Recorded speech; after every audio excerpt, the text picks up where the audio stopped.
much quicker than this. So I'll put the repair at the edge of the base. I get 3 of them, and then what I try to do is figure out, I don't want it to be too close to the wall because that's wasted coverage area. I don't plan on building too far outside that wall. So I'll put it right at the edge of what seems to be the coverage. So you can see the repair modules cover quite a large area.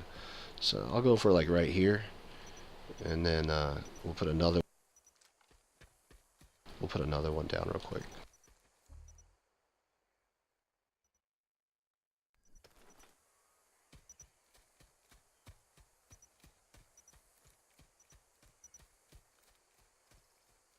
Okay, so it's going to give me this thing going on. So what I'll do is I'm going to go up here, and I'll tuck it into the wall if I can.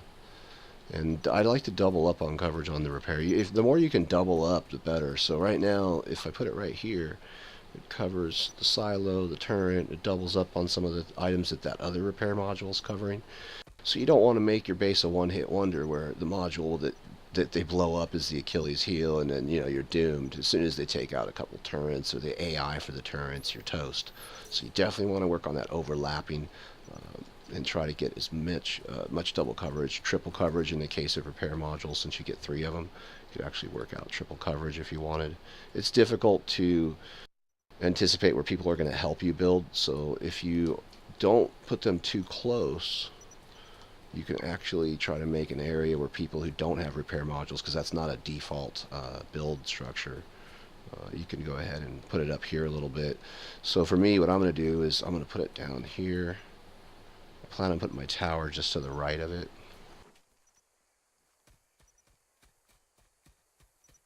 So next thing, I'll just go ahead and drop the tower.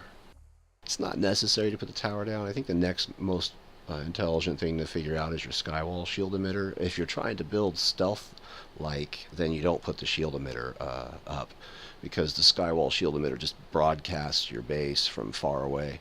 If you keep the skywall shield emitter down, a lot of times you won't be discovered for quite some time, especially on HOSSIN or Amrish. On Esamir and Indar, you have to play differently. I put the skywall shield up fairly soon because it's so easy to be spotted anyway on both Indar and Esamir. So based on where you're at, it kind of dictates how you're going to have to build. So in this one, I've got the ramp. I've actually started using this as a blockage device. It works great because you can put ramps exiting your base that only you can utilize, that it foils the enemy's attempt to anticipate where you're going to come out. Like say someone puts mines on the exit of your base, or they're shooting in what they think is the entrance of your base. You can usually have these ramps angled a different area and then jump right out of your base and surprise them. It makes it difficult to anticipate where to put mines. Sunder garage is really equally important. You need to have that deployed, and then you're going to put modules inside of it. As a matter of fact, let's go ahead and just do this right now.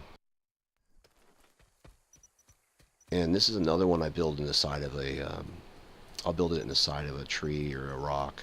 That way there's one area that you can't get through. So up here looks good. Okay, so here's where I kind of decided where I'd put it, and this is my favorite. So I've got big trees on either side. I push E. I don't know if this is perfect placement, but it's give you the idea. The trees act as a really big deterrent to try to get around it.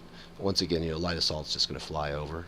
But you don't see much light assault giving you the trouble in your base. The biggest problem with base building is almost always an infiltrator, especially stalker style infiltrators.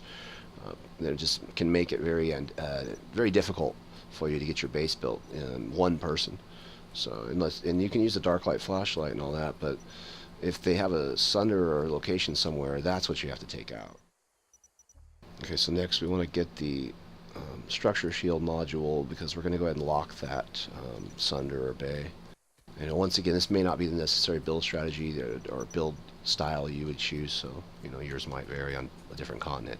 On HOSSIN, this is how I would do it. So most people, I used to put it here, like, hey, I'm going to cover all this stuff. So what I've obviously learned, pretty quickly, is you put it inside. And I'm still catching that wall, and I'm also blocking the entrance to this hangar.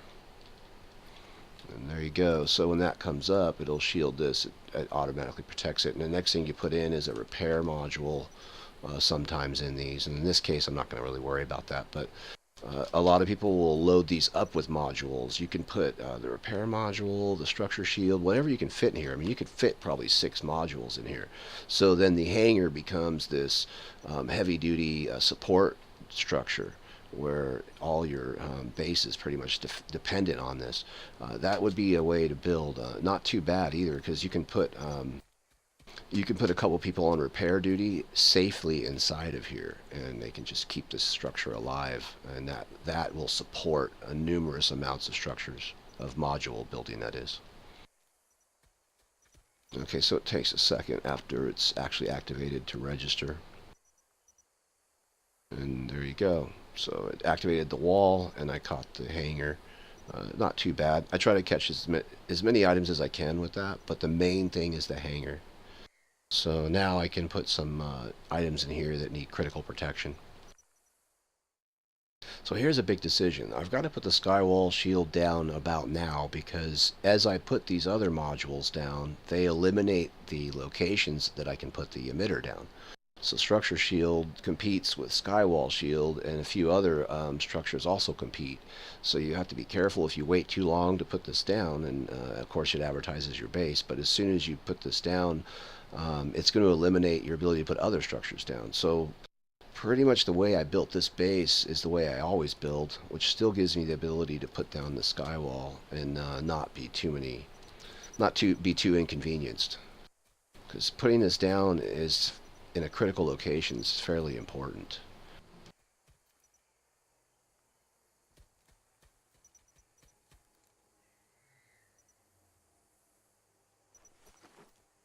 Alright, just a quick placement. You can definitely be very picky with the tower. It was just a quick placement to get it down.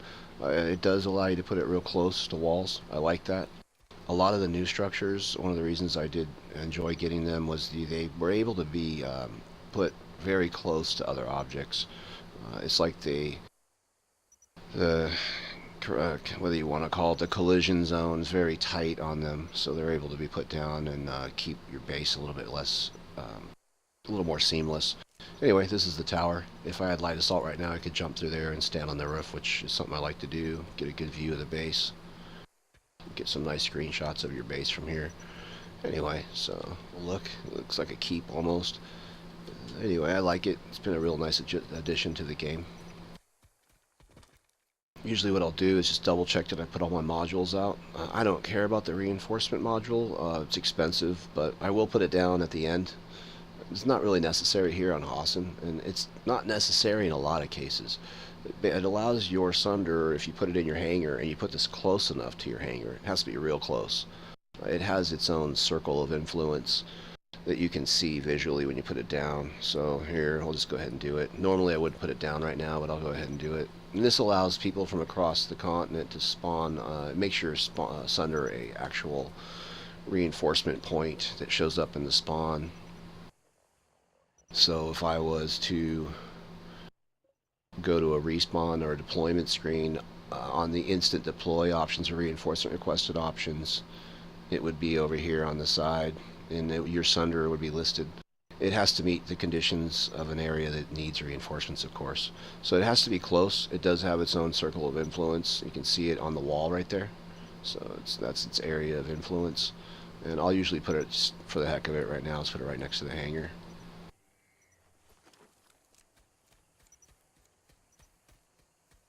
Alright, the next thing they added in the update was the blast wall. I thought they would be a little bit cooler than they are. They do not get affected by structure shield, which would be very useful. At least have this area right here shielded would be nice, because it's a blast wall and it takes pretty good damage. It does take more damage than the normal wall, but the problem with it is it really lets infantry in, so I was kind of disappointed with that. And it's not that easy to claymore it. You have to use the steps, and that affects blast. And so anyway, it's a cool deal though. You can see it has one side that's different than the other. This side shows up with the faction color, so we'll go ahead and put one down. They are very forgiving. They can be put right up to buildings, which is handy. Since they already have an opening, it doesn't really matter what you do with them as far as blocking infantry, because it's just not going to work. The no clip is pretty forgiving. when it comes to landscape items. And you get one more blast door. The nice thing about some of these unlocks is when you unlock them, you get 2 of them or 3 of them, which I think is good. I couldn't imagine if you only had like one wall of each. It'd be kind of stupid. So if I wall off the outside a lot, and it's pretty good to go, like I've got a good decent perimeter, I'll usually put a wall inside, a blast wall sometimes inside, just to give the silo an extra shield from long range attack. And so in this case I just put it somewhere here. Didn't really matter too much. The only reason I did it with this direction is I'm not going to use this as my entrance and exit point, and I just wanted to kind of narrow this area up a little bit. I figured someone would come down through here with the vehicle and shoot the silo.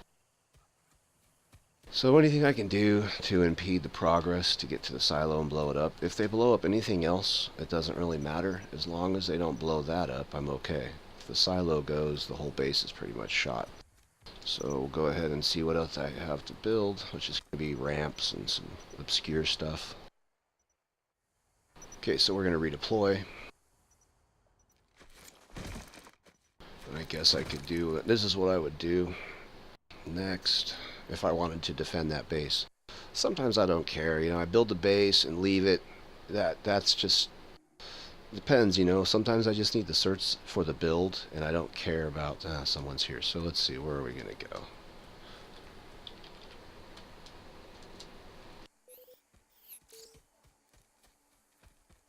Yeah, so they're actually so close to my base now that I would be surprised if I don't get a visitor.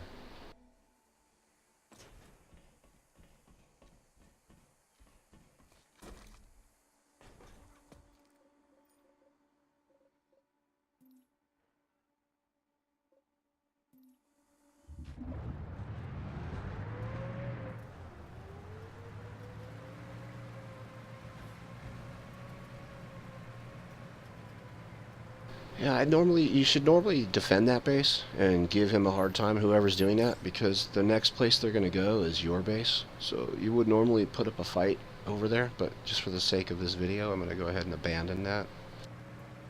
It's not a very good idea to let the bases around you get capped too easy, because your base is going to be a target once there's a hive generating. And so this is what we built, and it's okay. I mean, it'll work. You can build more symmetrical on other planets, other continents, that is. You can't, building on HOSSIN perfectly symmetrical is kind of frustrating.